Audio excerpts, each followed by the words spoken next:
Hello ನಮಸ್ತೆ ಎಲ್ಲರಿಗೂ welcome back to my YouTube channel Bhagya's lifestyle vlogs. So ನಾನು ಇನ್ನೀ ವ್ಲಾಗ್ನಾಗ ಹೇಳ್ದಂಗೆ ಇವತ್ತು ನನ್ನ ಮಗಳದ ಸ್ಕೂಲ್ನಾಗ ಆ್ಯನ್ವಲ್ ಡೇ ಫಂಕ್ಷನ್ ಇತ್ತು. ಸೊ ಹಂಗಾಗಿ ಬೆಳಗ್ಗೆ ಎದ್ದಾಗಿಂದನೂ ಅವಳನ್ನ ರೆಡಿ ಮಾಡೋ ಕೆಲಸನ ಶುರು ಆಗೈತಿ. ಅದ್ರಾಗ ಇವಾಗಂತೂ ಚಳಿ ಒಂದು ಸಿಕ್ಕಾಪಟ್ಟೆ ಇರ್ತೈತಲ್ಲ, ಸೊ ಹಂಗಾಗಿ ಸ್ವಲ್ಪ ಹೇಳೋದನ್ನು ಲೇಟ್ ಆಯ್ತು.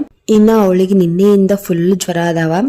ಸೊ ಹಂಗಾಗಿ ಬೆಳಿಗ್ಗೆ ಜಲ್ದಿ ಎದ್ದ ತಂಡಾಗ ಹೋಗ್ಬೇಕಲ್ಲ, ಬೇಡ ಬಿಟ್ಬಿಡು ಅಂತ ಹೇಳಿದ್ ನಾನು. ಬಟ್ ಪಾಪ ಇಷ್ಟು ದಿನ ಕಷ್ಟಪಟ್ಟು ಪ್ರಾಕ್ಟೀಸ್ ಮಾಡಿ ಈ ಒಂದು ದಿನಕ್ಕಾಗಿ ಇಷ್ಟು ದಿನದಿಂದ ಕಾಯ್ತಿರ್ತಾರೆ ಮಕ್ಕಳು, ಎಷ್ಟು ಕ್ಯೂರಿಯಾಸಿಟಿಯಿಂದ. ಸೊ ಸಡನ್ನಾಗಿ ಬಿಡೋದಂದ್ರೆ ಅವರಿಗೂ ಮನಸ್ಸು ಒಪ್ಪಂಗಿಲ್ಲ. ಸೊ ಹಂಗಾಗಿ ಮೆಡಿಸನ್ ಹಾಕಿ ಕಳ್ಸೋಣ ಅಂಥೇಳಿ ಅವಳನ್ನ ರೆಡಿ ಮಾಡಾಕ್ತೀನಿ.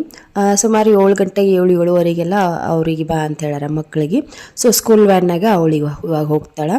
ಇನ್ನು ನಾನು 9:30 ಹೋಗ್ತೀನಿ. ಪೇರೆಂಟ್ಸ್ಗೆ 9:30 ಬಂದು ರೀಚ್ ಆಗಬೇಕು ಅಂತ ಹೇಳಿದ್ದಾರೆ. ಇನ್ನು 10 ಗಂಟೆಗೆಲ್ಲ ಫಂಕ್ಷನ್ ಶುರು ಆಗೈತಿ. ಮನೆಯಿಂದನೇ ರೆಡಿ ಮಾಡಿಸಿ ಡ್ರೆಸ್ ಎಲ್ಲ ಹಾಕ್ಸಿ ಅವ್ರಿಗೆ ಮೇಕಪ್ ಎಲ್ಲ ಮಾಡಿಸಿ ಕಳಿಸ್ಬೇಕಂತೇಳಿ ಅವ್ರ ಟೀಚರ್ ಮೆಸೇಜ್ ಹಾಕಿದ್ರು. ಸೊ ಹಂಗಾಗಿ ನನಗೆ ತೋರಿಸಿದಾಗ ನಾನು ರೆಡಿ ಮಾಡತ್ತೀನಿ. ನನಗೆ ಅಷ್ಟು ಚೆನ್ನಾಗಿ ರೆಡಿ ಮಾಡೋಕ್ಕೆ ಬರೋಂಗಿಲ್ಲ.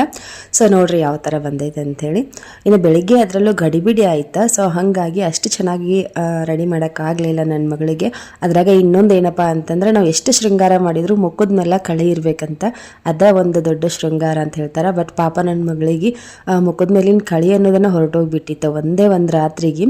ನಿನ್ನೆ ಸಡನ್ನಾಗಿನ ಅವಳಿಗೆ ಜ್ವರ ಬಂದುಬಿಟ್ಟು, ಸೊ ಹಂಗಾಗಿ ಅವಳ ಮುಖ ಫುಲ್ ಡಲ್ ಹೊಡೆದ್ಬಿಟ್ಟೈತಿ.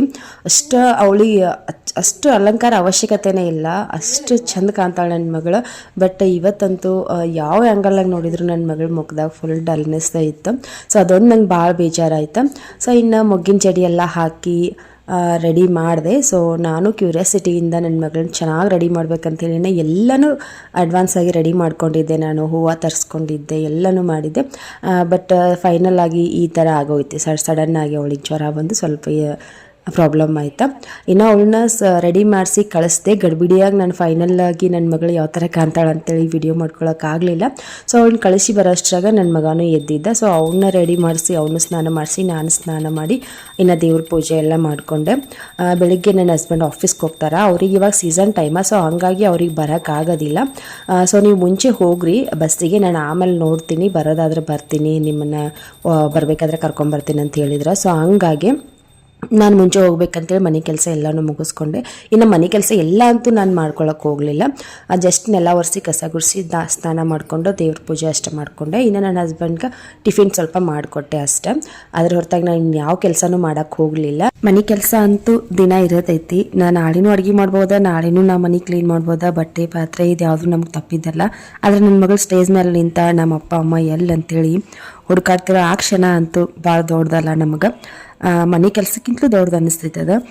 ಸೊ ಮನೆ ಕೆಲಸದಿಂದ ಮನೆ ಓಡ್ತೈತಿ ನಿಜ, ಆದ್ರೆ ಮಕ್ಕಳ ಕನಸಿನಿಂದ ಅವ್ರ ಜೀವನ ಓಡ್ತೈತಿ. ಹೌದು, ನಾನೊಬ್ಳು ಪರ್ಫೆಕ್ಟ್ ಹೌಸ್ ವೈಫು, ಆದ್ರೆ ಅದಕ್ಕಿಂತ ಹೆಚ್ಚಾಗಿ ನನ್ನ ಮಕ್ಕಳಿಗೆ ಪ್ರೆಸೆಂಟ್ ಆಗಿರೋ ಒಬ್ಬ ಅಮ್ಮ ನಾನು. ಕೆಲವೊಬ್ರು ಅನ್ಕೋಬೋದಾ ಇದೇನು ಸಣ್ಣ ಫಂಕ್ಷನ್ನ ಒಂದು ಡ್ಯಾನ್ಸ್ ಮಾಡಿರ್ತಾಳೆ ಅಷ್ಟೇ ಅಂತೇಳಿ ಕೇರ್ಲೆಸ್ ಆಗಿ ಮಾತಾಡೋರು ಸಾಕಷ್ಟು ಜನ ಇರ್ತಾರೆ. ಆದ್ರೆ ನಮ್ಮ ಮಕ್ಕಳನ್ನ ಅಷ್ಟೇ ಅನ್ನೋಷ್ಟು ಕೇವಲವಾಗಿ ನೋಡಬಾರ್ದಲ್ಲ. ನಾವು ಮನೆ ಕೆಲಸ ಮಾಡ್ತೀವಿ ಅಂತೇಳಿ ನಮ್ಗೆ ಯಾರೂ ಅಮ್ಮ ಅನ್ನೋ ಪಟ್ಟ ಕೊಟ್ಟಿಲ್ಲ, ಅಮ್ಮ ಅನ್ನೋ ಬಿರುದು ನಮಗೆ ಕೊಟ್ಟಿಲ್ಲ. ನಮ್ಮ ಮಕ್ಕಳು ನಮ್ಮ ಲೈಫಿಗೆ ಬಂದು ನಮ್ಗೆ ಅಮ್ಮ ಅಂತೇಳಿ ಕರೆದಾಗನೇ ನಮ್ಗೆ ತಾಯಿ ಅನ್ನೋ ಬಿರುದು ನಮ್ಗೆ ಸಿಕ್ಕಿರ್ತೈತಿ. ಸೊ ಹಾಗಾಗಿ ತಾಯಿ ಧರ್ಮನ ಪಾಲಿಸ್ಬೇಕಾಗಿದ್ದು ತಾಯಿಯಾಗಿ ನಮ್ಮ ಧರ್ಮ. ನಮ್ಮ ಮಕ್ಕಳಿಗೆ ಯಾವಾಗಲೆಲ್ಲ ನಮ್ಮ ಅವಶ್ಯಕತೆ ಇರ್ತೈತಲ್ಲ, ಸೊ ಅವಾಗಲೆಲ್ಲ ನಾವು ಅವ್ರ ಜೊತೆಗೆ ಆನ್ ಟೈಮಾಗಿ ಇರಬೇಕಾಕೈತಿ.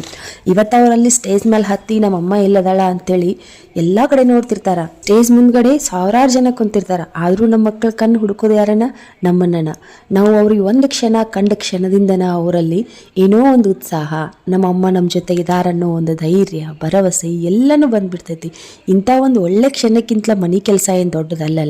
ಮತ್ತು ಸಾಯಂಕಾಲ ಮನೆಗೆ ಬಂದ ಅಮ್ಮ ನೀನು ನನ್ನ ಡ್ಯಾನ್ಸ್ ನೋಡಿದಲ್ಲ, ನಾನು ನಿನ್ನ ನೋಡಿ ನೀನು ಅಲ್ಲಿ ಕುಂತಿದ್ದೆಲ್ಲ ನೋಡಾತಿದ್ದೆಲ್ಲ, ನಾನು ಡ್ಯಾನ್ಸ್ ಚೆಂದ ಮಾಡಿದ್ನಲ್ಲ ಅಂಥೇಳಿ ಅವ್ರು ಕೇಳ್ತಿರ್ಬೇಕಾದ್ರೆ ಅವ್ರ ಮನಸ್ಸಲ್ಲಿ ಅವ್ರ ಕಣ್ಣಲ್ಲಿ ಆ ಒಂದು ಹೆಮ್ಮೆ, ಆ ಒಂದು ಧೈರ್ಯ, ಒಂದು ಉತ್ಸಾಹ ನೋಡೋಕೆ ಎಷ್ಟು ಜನಕ್ಕೆ ಸಿಗ್ತೈತಿ ಹೇಳ್ರಿ. ಸೊ ಆ ಕ್ಷಣಕ್ಕಿಂತ ಬೇರೆ ಯಾವುದೂ ದೊಡ್ಡದಲ್ಲ ಅಂತೇಳಿ ನನಗೆ ಅನಿಸ್ತೈತಿ. ಸೊ ಹಾಗಾಗಿ ಈ ಥರದೊಂದು ಕೆಲವೊಂದಿಷ್ಟು ಕ್ಷಣಗಳೊಳಗೆ ನಾವು ಮನೆ ಕೆಲಸ ದೊಡ್ಡದಂತೇಳಿ ನೋಡ್ಕೊತ ಕೂಡಬಾರ್ದು. ಸೊ ಆ ಒಂದು ಸಣ್ಣ ಕ್ಷಣದಿಂದನೇ ನಮ್ಮ ಮಕ್ಕಳ ಭವಿಷ್ಯ ಇರ್ತೈತಿ, ನಮ್ಮ ಮಕ್ಕಳು ಒಂದು ಕನಸು ಅಡಗಿರ್ತೈತಿ. ಸೊ ಹಾಗಾಗಿ ನಮ್ಮ ಮಕ್ಕಳಿಗೆ ನಮ್ಮ ಅವಶ್ಯಕತೆ ಯಾವಾಗಲೆಲ್ಲ ಬೀಳ್ತೈತಲ್ಲ, ಸೊ ಆವಾಗಲೆಲ್ಲ ನಾವು ಅವರಿಗೆ ಪ್ರೆಸೆಂಟ್ ಆಗಿರಬೇಕು. ಅದನ್ನೊಂದು ಪಾಲಿಸ್ಕೊಂಡು ನಾನು ಯಾವಾಗಲೂ ಬರ್ತೀನಿ. ಸೊ ಹಾಗಾಗಿ ನಾನೊಬ್ಬ ಪರ್ಫೆಕ್ಟ್ ಅಮ್ಮ ಅಂತೇಳಿ ನಾನು ಹೆಮ್ಮೆಯಿಂದ ಹೇಳ್ಕೊತೀನಿ. ಇವಾಗ ನಾನು ರೆಡಿ ಆಗೀನಿ. ಇನ್ನು ನನ್ನ ಮಗನಂತೂ ಆಲ್ರೆಡಿ ರೆಡಿ ಮಾಡೀನಿ. ಇನ್ನು ನನ್ನ ಮಗನ ಕರ್ಕೊಂಡು ಬಸ್ಸಿಗೆ ಹೊರಡ್ತೀನಿ.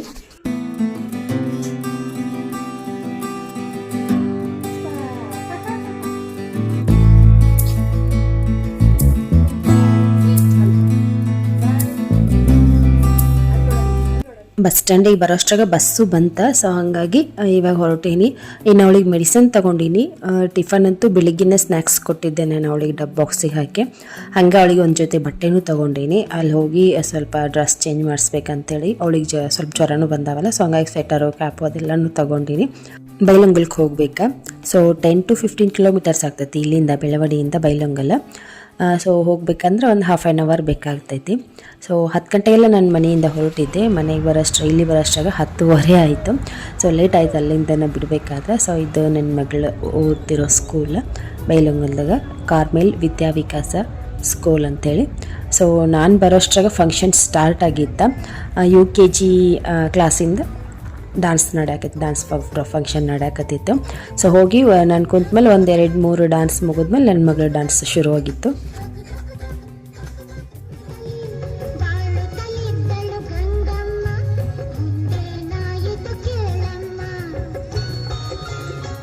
ಇನ್ನು ಅಲ್ಲಿ ನನ್ನ ಮಗಳ ಫಂಕ್ಷನ್ ಮುಗಿಸ್ಕೊಂಡು ನಾವು ಹೊರಟು ಬಿಟ್ವಿ. ಇನ್ನೊಂದು ಸ್ವಲ್ಪ ಕೂತ ಮಕ್ಕಳ ಫಂಕ್ಷನ್ ಎಲ್ಲ ನೋಡ್ಬೋದಿತ್ತು.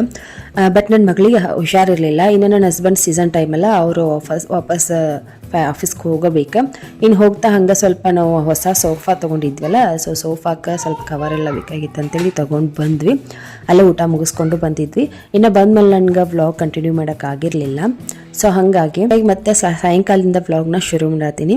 ಇನ್ನು ನಾಳೆಗೆ ನನ್ನ ಮಗನ ಬರ್ತಡೇ, ಗುಂಡನ ಬರ್ತಡೇ. ಡಿಸೆಂಬರ್ ಬಂತು ಅಂದರೆ ನಮ್ಮ ಮನೆಗೆ ಒಂದು ರೀತಿ ಹಬ್ಬದ ವಾತಾವರಣ. ನನ್ನ ಮಕ್ಕಳು ಇಬ್ಬರು ಬರ್ತಡೇನು ಡಿಸೆಂಬರ್ದಾಗಿರ್ತೈತಿ. ಗುಂಡನಿಂದ 13th ಇರ್ತೈತಿ. ಇನ್ನು ಆರಾಧಂದ 27th ಇರ್ತೈತಿ.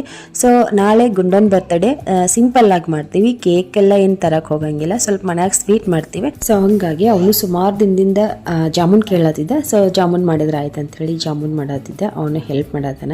ಏನೇ ಮನೆ ಕೆಲಸ ಮಾಡ್ಬೇಕಂದ್ರು ಅದ್ರಾಗ ನಾ ಕಿಚನ್ನಾಗ ಏನಾರು ಕೆಲಸ ಮಾಡಾಕತ್ತೀನಿ ಅಂದ್ರೆ ಅವು ಬಂದು ಒಂದು ಸ್ವಲ್ಪ ಕಾರ್ಬಾರ್ ಮಾಡಿದಾಗನ ಅವ್ಗೆ ಸಮಾಧಾನ ಆಗ್ತೈತಿ. ಆದರೂ ಕಿಚನ್ ಕಡೆನೇ ಬರೋಕ್ಕೆ ಹೋಗೋದಿಲ್ಲ. ಆದರೆ ಇವನು ಯಾವಾಗಲೂ ಕಿಚನ್ನಾಗ ಇರ್ತಾನೆ.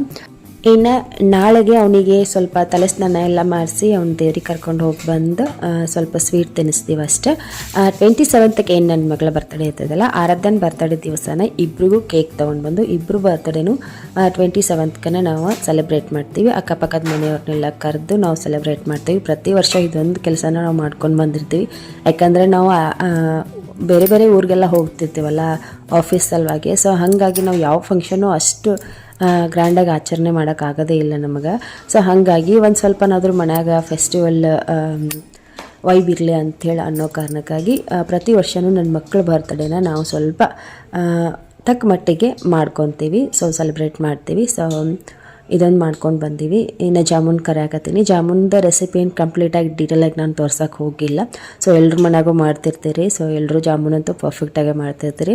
ಇವತ್ತು ನಾನು ಮಾಡಿರೋ ಜಾಮೂನ್ ಒಂದು ಸ್ವಲ್ಪ ಸ್ಪ್ರೆಡ್ ಆದಂಗೆ ಆಯ್ತಾ. ಯಾಕೆಂದರೆ ಆವಾಗಲೇ ನಾನು ಲಾಡು ಮಾಡಬೇಕಾದ್ರೆ ಜಾಮೂನೆಲ್ಲ ಲಾಡು ಮಾಡಬೇಕಾದ್ರೆ ಏನಾಗಿತ್ತು, ನನ್ನ ಮಗ ಸ್ವಲ್ಪ ಆ ಕಡೆ ಈ ಕಡೆ ಹಿಟ್ಟು ಸ್ವಲ್ಪ ಸ್ಪ್ರೆಡ್ ಮಾಡಿದ್ದ. ಸೊ ಹಂಗಾಗಿ ಒಂಚೂರು ಅವು ಬಿಟ್ಕೊಂಡಂಗೆ ಆದವು ಅಷ್ಟೆ. ಇನ್ನು ಟೇಸ್ಟ್ ಆಗಲಿ ಅದ್ಯಾವುದೇನು ಚೇಂಜ್ ಆಗಿಲ್ಲ, ಇರೋ ಥರನೇ ಐತಿ ಸ್ವೀಟ್. ಸೊ ಇನ್ನು ಆರಾಧನ ಟ್ಯೂಷನ್ಗೆ ಹಾಕಿದ್ದೀವಿ. ಸೊ ಹಂಗಾಗಿ ಅವಳು ಟ್ಯೂಷನ್ಗೆ ಹೋಗಿರ್ತಾಳೆ ಈ ಟೈಮ್ನಾಗ. 6 ಗಂಟೆಯಿಂದ 8 ಗಂಟೆ ಅವಳು ಟ್ಯೂಷನ್ ಟೈಮ್. ಸೊ ಸ್ವಲ್ಪ ಆರಾಮಾಗಿದ್ಲ. ಬಂದ ಮೆಡಿಸನ್ ಎಲ್ಲ ಹಾಕಿ ಒಂದು ಸ್ವಲ್ಪ ಹೊತ್ತು ಮಲ್ಕೊಂಡಿದ್ಲ. ಅಲ್ಲೇ ಬರಬೇಕಾದ್ರೆ ನಾವು ಊಟ ಎಲ್ಲ ಮುಗಿಸ್ಕೊಂಡು ಬಂದಿದ್ವಲ್ಲ. ಸೊ ಹಂಗಾಗಿ ಯಾರಿಗೂ ಜಾಸ್ತಿ ಹಶ್ವನೂ ಇರಲಿಲ್ಲ. ಅಡುಗೆನೂ ಏನು ಬೇಡ ಅಂತೇಳಿದ್ರೆ ಸೊ ಲೈಟಾಗಿ ಸ್ವಲ್ಪ ಅನ್ನ ಸಾಂಬಾರು ಮಾಡಿಬಿಡ್ಬೇಕಂತೇಳಿ ಫಸ್ಟ್ ನಾನು ಜಾಮೂನು ಮಾಡ್ಕೊಂಡು ಆಮೇಲೆ ಬಿಸಿ ಬಿಸಿ ಅನ್ನ ಸಾಂಬಾರು ಮಾಡಿದ್ರೆ ಆಯ್ತು ಅಂಥೇಳಿ ನಾನು ಇವಾಗ ಜಾಮೂನು ಮಾಡತ್ತಿದ್ನಿ. ಇನ್ನು ಅವಳಿಗೆ ಯಾಕಪ್ಪ ಅಂತಂದರೆ ಟ್ಯೂಷನ್ ಅವಶ್ಯಕತೆ ಇರಲಿಲ್ಲ. ನಾನು ಮನ್ಯಾಗ ಹೋಮ್ವರ್ಕ್ ಎಲ್ಲ ಮಾಡಿಸ್ತೀನಿ. ಬಟ್ ಅವಳು ಸ್ವಲ್ಪ ಇಂಗ್ಲೀಷಿನಾಗ ವೀಕ್ ಆಗ್ಯಾಳ. ಯಾಕಂದ್ರೆ ಅವಳಿಗೆ ಸರಿಯಾಗಿ ಫೌಂಡೇಶನ್ ಕುಂತಿಲ್ಲ ಸ್ಕೂಲ್ನಾಗ. ಸೊ ಹಾಗಾಗಿ ಇವಾಗ ಬಂದು ಜಾಮೂನೆಲ್ಲ ಪಾಕಕ್ಕೆ ಹಾಕಕತ್ತಾಳ. ಸೊ ಇದಿಷ್ಟು ಇವತ್ತಿನ ವ್ಲಾಗ್ ಆಗಿತ್ತು. ಹೋಪ್ ನಿಮ್ಗೆ ವ್ಲಾಗ್ ಇಷ್ಟ ಆಗಿರ್ತೈತಿ. ಇಷ್ಟ ಆದರೆ ದಯವಿಟ್ಟು ವೀಡಿಯೋಗೊಂದು ಲೈಕ್ ಕೊಟ್ಟ ನಿಮ್ಮ ಅನಿಸಿಕೆ ಅಭಿಪ್ರಾಯನ ಕಾಮೆಂಟ್ ಬಾಕ್ಸ್ನ ತಿಳಿಸ್ರಿ. ಇನ್ನು ನಿಮ್ಗೆ ಯಾವ ಥರ ವೀಡಿಯೋ ಬೇಕು ಅಂತ ಏನಾದರೂ ಇದ್ದರೆ ನನಗೆ ಕಾಮೆಂಟ್ ಬಾಕ್ಸ್ನಾಗ ತಿಳಿಸ್ರಿ. ನಾನು ಖಂಡಿತ ನಿಮ್ಗೆ ಇಷ್ಟ ಆಗೋ ಥರ ವೀಡಿಯೋ ಮಾಡಿ ಅಪ್ಲೋಡ್ ಮಾಡ್ತೀನಿ. ಇನ್ನು ಮತ್ತೆ ಸಿಗ್ತೀನಿ ನೆಕ್ಸ್ಟ್ ವ್ಲಾಗ್ನಾಗ. ಅಲ್ಲಿವರೆಗೂ ನಾನು ಹಳೆ ವೀಡಿಯೋಸ್ನ ನೋಡ್ತಾ ಇರಿ, ನಾನು ಹಾಕೋ ಎಲ್ಲ ವೀಡಿಯೋಸ್ನ ನೋಡ್ತಾ ಇರಿ, ಎಂಜಾಯ್ ಮಾಡ್ತಾ ಇರಿ, ನಕ್ಕೊತಾ ಇರಿ, ನಗಸ್ಕೊತಾ ಇರಿ ಅಂತ ಹೇಳ್ತಾ ಇವತ್ತಿನ ವ್ಲಾಗ್ ಮುಗಿಸ್ತೀನಿ. So bye, take care.